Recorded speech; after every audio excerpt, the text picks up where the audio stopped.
Good morning friends. आज मी आंबोलीमध्ये आहे. काल तुम्ही पाहिलं आहे की आम्ही सकाळी मुंबईहून निघालो आणि संध्याकाळपर्यंत आमच्या घरी पोचलो होतो आंबोलीला.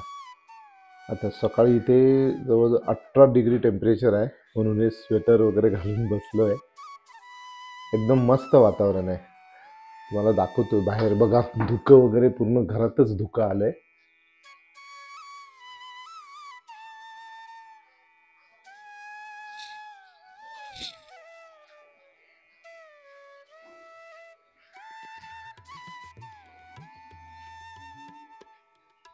हे असं पूर्ण धुकंच धुकं आहे.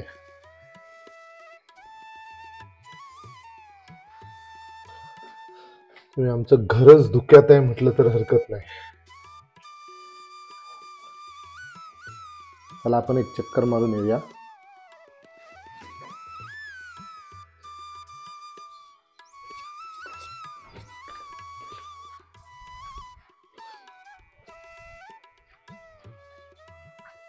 हे बघा, पूर्ण धुकं आहे आणि अतिवृष्टीमुळे हे असं शेवाळ येत आहे.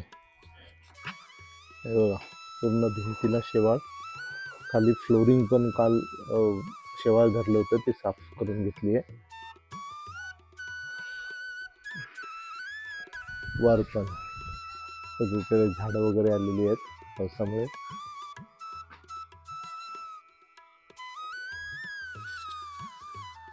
ही आमची विहीर आहे, तिथून पाणी वर चढवलं जातं.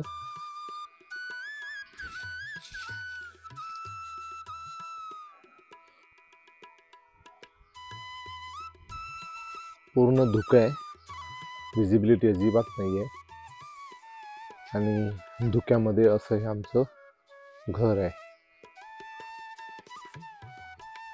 त्याच्या बाजूलाच हे आमचं मेन घर, जिथे गणपती बसतात.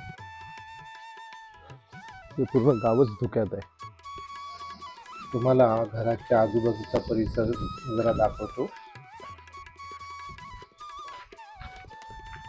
तिकडे पलीकडे फॉरेस्ट आहे, पण काही दिसत नाही आहे ते धुक्यामुळे.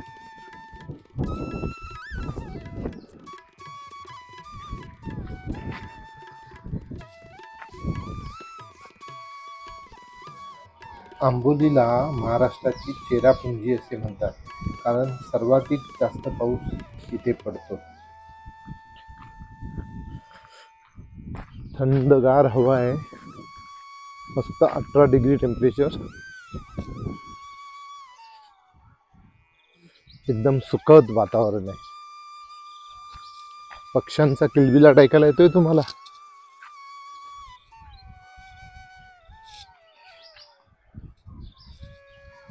एक छोटीशी नदी आहे बघा.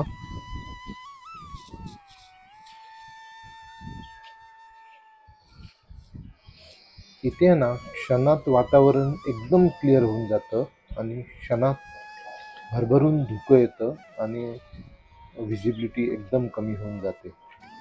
आपण थोडा वेळ इथेच थांबूया आणि बघूया कसं वातावरण चेंज होतं ते थोडक्यातच.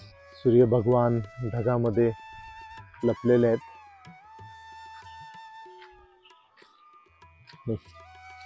ही एक नदी, ही हिरण्यकेशी नदी आहे. ह्याच गावात उगम पावली आहे आणि इथून वाहत खाली आजऱ्याला जाते.